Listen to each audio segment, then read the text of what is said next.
بسم الله الرحمن الرحيم।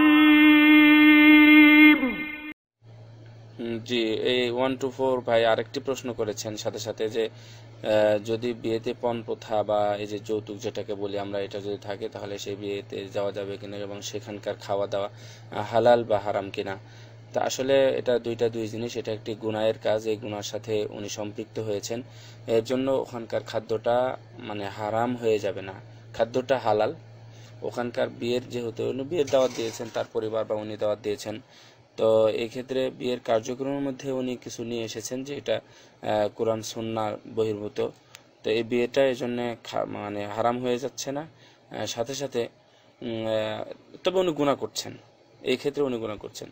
আর ওনার যে খাদ্যটা, সেই খাদ্যটাও হারাম হচ্ছে না। আপনি এক্ষেত্রে তার খাদ্যে অংশগ্রহণ করতে পারেন। তবে আগেরটাই যেটা বললাম আবার সেটা ঘুরিয়ে বলছি যে রাসূল সাল্লাল্লাহু আলাইহি ওয়াসাল্লাম বলেছেন, মান রাআ মিনকুম মুনকারান ফালিয়ুগাইয়ির বিয়াদিহি ফাইল্লাম ইয়াসতাতি ফাবিলিসানি ওয়া ইল্লাম ইয়াসতাতি ফাবিকলবিহি ওয়া যালিকা আযআফুল ঈমান। এটা সহিহ মুসলিমের হাদিস। রাসূল সাল্লাল্লাহু আলাইহি ওয়াসাল্লাম বলেছেন যে কোনো ব্যক্তি যদি খারাপ কিছু দেখে তাহলে সে যেন প্রতিহত করে হাত দিয়ে, মানে সরাসরি শক্তি দিয়ে, পারবে না প্রয়োজনে তাকে মারধর করে এটা বিরত রাখবে। হ্যাঁ, এটা পারবে না, এটা তার সমস্যা বা সে অক্ষম। যদি না পারে, আল্লাহ রাসূল সাল্লাল্লাহু আলাইহি ওয়াসাল্লাম দ্বিতীয় পথ বলে দিয়েছেন, তাকে মুখে বলবে, হ্যাঁ তুমি এমনটা করতে পারো না, করবা না, করব বলতে হবে যে না তাহলে আমি এখানে আসবো না বা আমরা সহযোগিতা করব না, এভাবে কথার মাধ্যমে তাকে বলতে হবে। এটাও যদি সে না শোনে তাহলে অন্তর থেকে ঘৃণা করতে হবে। ঘৃণার এটা এ ধরনের অনুষ্ঠান সম্ভবপর এড়িয়ে চলুন।